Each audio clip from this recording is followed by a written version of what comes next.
So over the next few days, I'm going to share with you a restoration I'm doing on a W.E.Hill violin at the moment. It's from 1890. So the father of the owner personally travelled from Australia to London to buy it for her. Now as I'm working on it, I'll tell a little bit about the story, firstly of the maker, but then also the story of the violinist, because it's a really interesting story. The instrument hadn't been played for over 50 years, but had been looked after pretty well, so it's not a major restoration. It had like some open spots, it had a minor crack, and then the rest is basically just maintenance that hasn't been done for many years.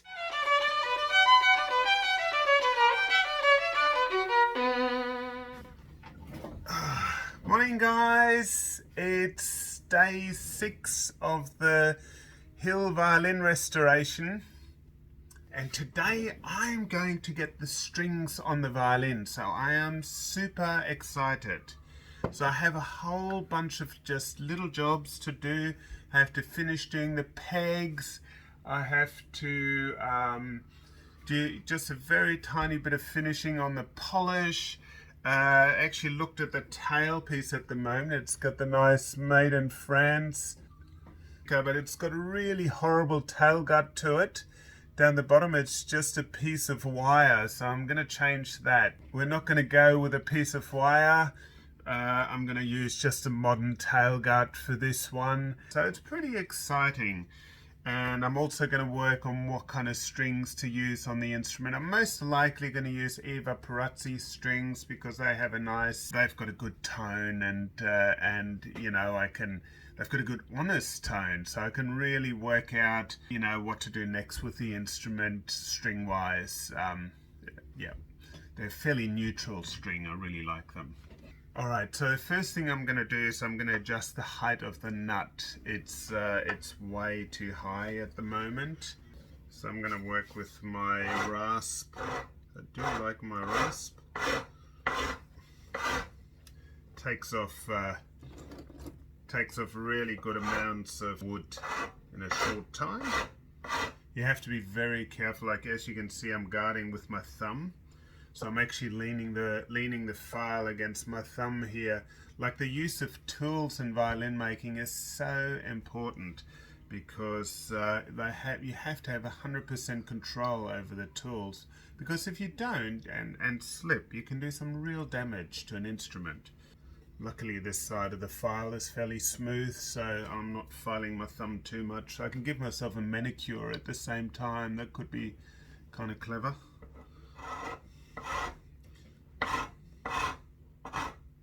Because I work with ebony doing work, sometimes my hands look really grubby, so don't mind that. It's just ebony, it's not dirt.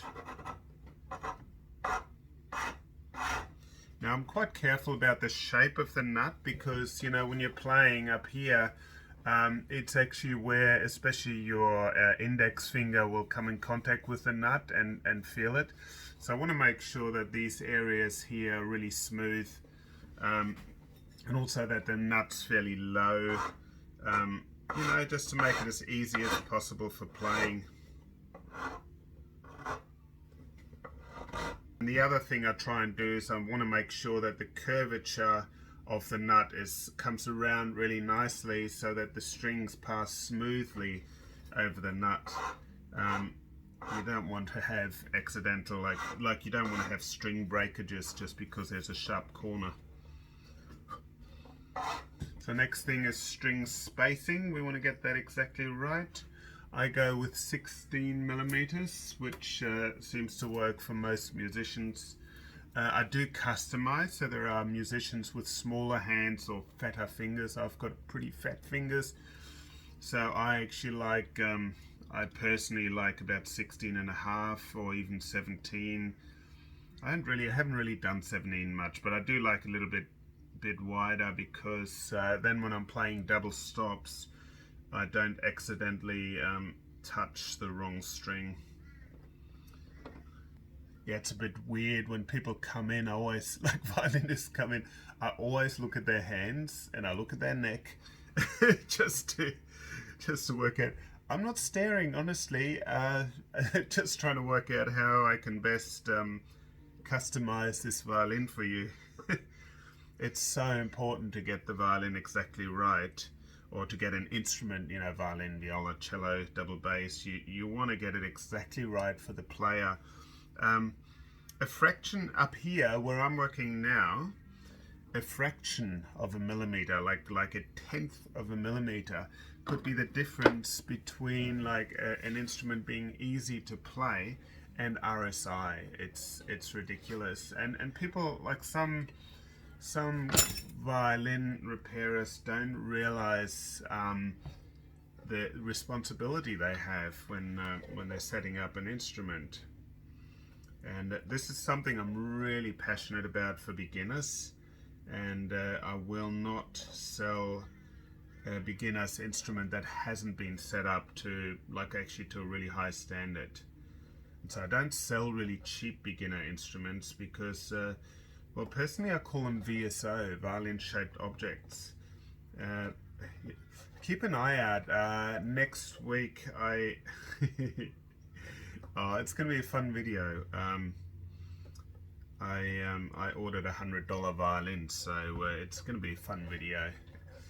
I think you'll enjoy it. That should be coming out towards the end of May. Oh, and you're gonna see a new character come into my shop. How exciting. So this is a bit that's really where I have to be very careful to get the string height just right. A lot of this I do by looking, but I do have a thing called a feeler gauge to, if I'm not 100% sure about the measurement, to make sure I get it 100% right. And then the final test, of course, is the player.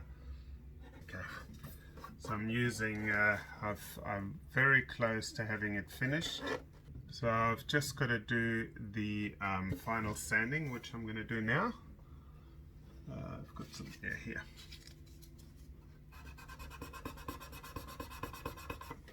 Okay, I'm just doing this tail piece. You gotta love the Australian ingenuity. That's some electrical wire that they used for as a tailgut. Bit of copper wire to do the trick. Also, I'm put the pegs in. I'm gonna use some peg paste to make them move smoother. Ironically, the peg paste I'm using is, so yes, it's a Hill peg paste, and I love what's written on there. The original Hill composition for pegs that have ceased to turn smoothly, to be applied sparingly. That's cute. It's actually made by the Heidesign company, so there you go. Anyway, I'll put some peg paste on. With these pegs, they look to me to be the original rosewood pegs, so I'm going to do very little with them at the moment. Great. Also finished the nut. There's the pegs, beautiful rosewood pegs. Absolutely love them. Just really nice. And I've just got to put the tailgut onto the tailpiece, and then it's time to put the strings on. So I'm just using a fairly standard Whitner tailgut. They work. I used to use, years ago when I first started, we used the real gut, but that's just not necessary anymore. These ones work so well. And okay, just got to check how well it fits. So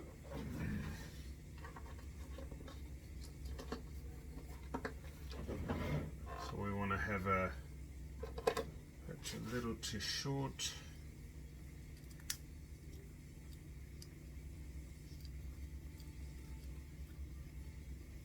Okay, that's perfect.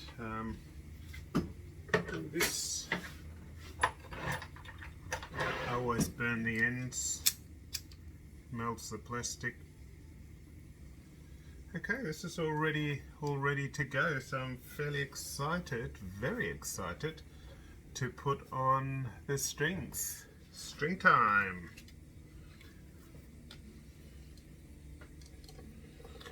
Now I tend to be fairly fast doing the strings, so it's really important to wind the string over itself early on and then put it up against the peg box. But I do have another video that explains exactly how to put on a string, so I'm not going to go into the details here. Now I'm going to just get the instrument set up, but then I'll let it and have a very quick play. But then I'm going to actually let it settle down for a while, because instruments need to settle in. The strings need to settle and stretch and all that kind of stuff. These pegs actually turn beautifully. It's one thing I like about rosewood pegs. They're a little bit softer, so they work really well. So I'm going just with a black ebony chin rest. Actually, it's not ebony, it's called ebonite, which is another fancy word for a composite plastic. But what I like about that is, I mean, your chin is constantly in contact with it. When you've got a timber chin rest, it feels nice on the chin, but you do perspire, and perspiration can soak into timber. So I don't actually mind using plastics.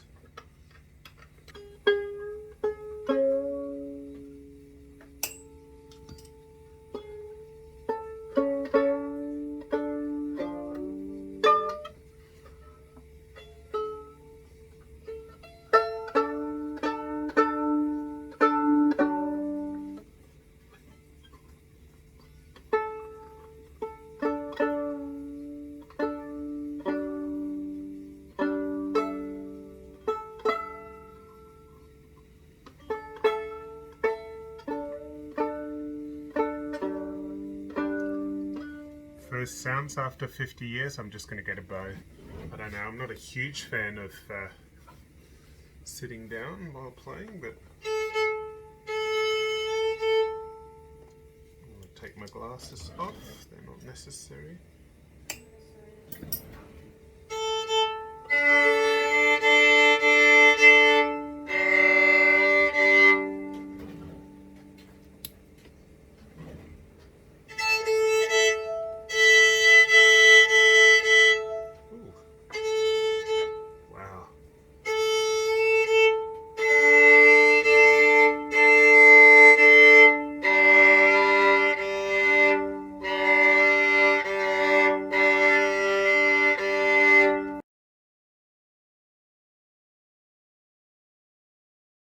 I might be able to film this earlier, but it's evening again, evening at the violin studio. It always looks really nice, so I might just film a tiny bit outside the shop so you can see it. But I've been busy today. I had a few clients, and but then also I needed to plane some fingerboards. So every instrument that comes through my shop, I basically make sure that the fingerboard's 100% right, and so I'm setting up 5 instruments at the moment, and each one of course had to have their fingerboard plane. I'm just doing the last one here. I'm just gluing the nut back on. This is the Ettore Ziardo violin. It's super beautiful, really stunning varnish. It's really happy with it. My other Ziardo violin, now this one is very special. I've had it made exactly after my model, and it's yeah, it's really beautiful. Okay, it's time to get the other soundpost. I have to get the old soundpost out first, so this will be interesting. The F-holes are quite thin. The other exciting thing about this violin is it also has a dust ball. What a bonus.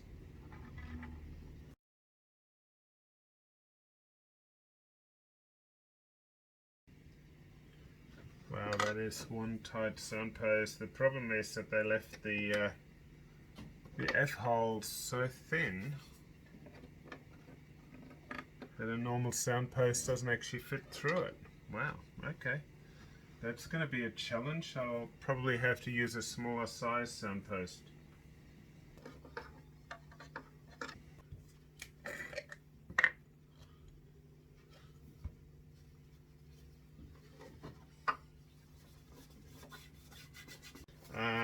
Yes, these things happen.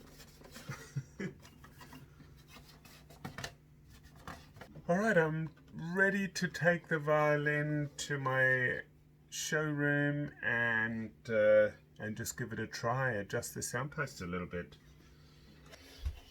Okay, I'll get a bow as well and we'll have a little try. Actually, I really don't need my glasses right now. I do need my trusty tuning fork. I love doing that. It's amazing, it really shows. I mean, you listen to the tuning fork like this, can't hear a thing. You listen to it like this, and the body of the instrument, you know, brings out the sound, and that's why the violin is so amazing.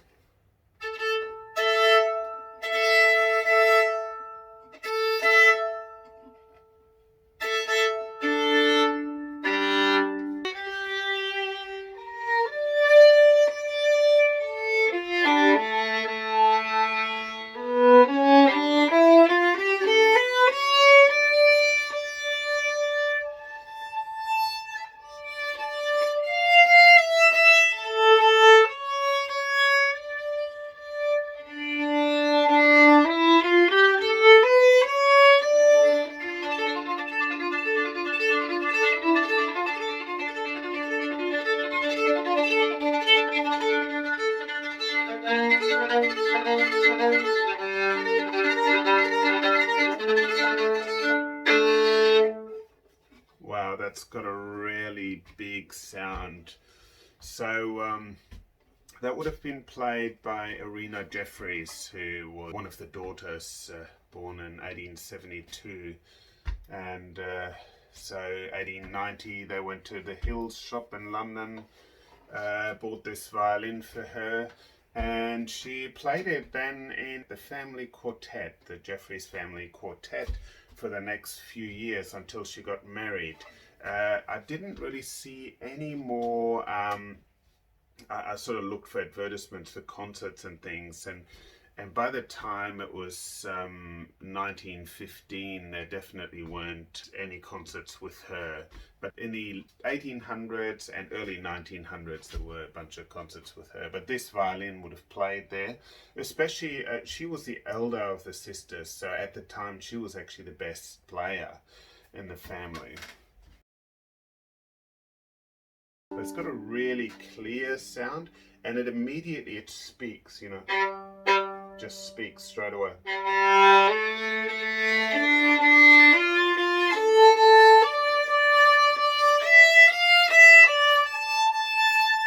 Wow, that sounds amazing. I'm not going to do much to the soundpost right now. I have about a whole week to really adjust it and play it.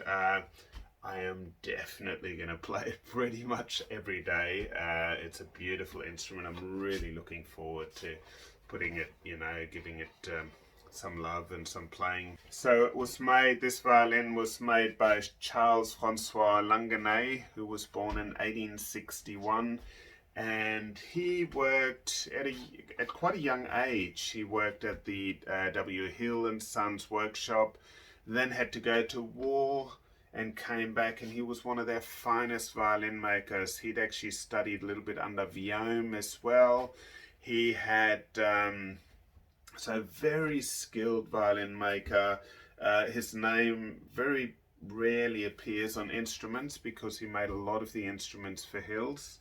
And his family, so he had a number of family members. His children, at least one son worked for Hills later, but also there was like cousins or something like that that were bow makers, and So the family, there's quite a few people involved with violin and bow making in that family. So very beautiful. It's really nice to hear it for the first time in over 50 years.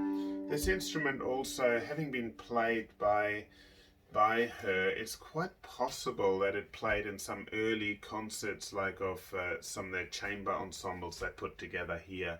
I mean, they would have been, back then, they would have found it quite difficult to find good violinists for an orchestra, I would say. I mean, I know there were quite a lot of violins in Brisbane, so it must have been teachers, but I'm fairly certain that this instrument would have played in some of the early concerts in the orchestra that later became the Queensland Symphony Orchestra. So yeah, there's something really special, and has a real link to Queensland, like Australian history, as well as some of the English and French history and violin making.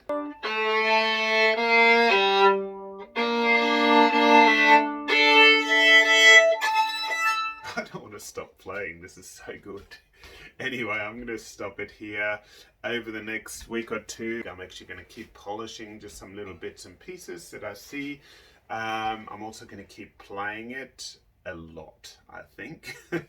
And I can imagine this being carried through the streets of Brisbane in the 1890s. I'm not sure where they lived, but yeah, that's just amazing. I hope you enjoyed watching me restore. It was only a very minor restoration. You know that I do some much more major work than that.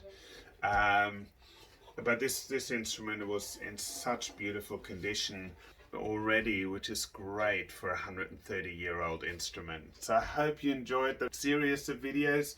If you want to see what else I'm doing, click on the subscribe button and then click the little bell next to it, and that way YouTube will notify you the next time I do a video.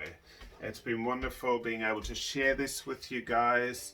I'm really grateful that you're watching me. I've gotten a lot of subscribers recently, and I'm really thankful for that, because I love connecting with the string community. I love being able to help out with sharing my work on instruments and sharing some information that's going to help you with your violin playing and really understanding your instrument to its best.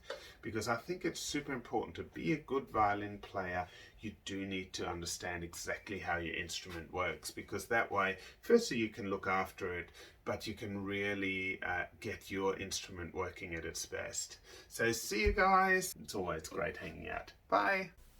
Thank you.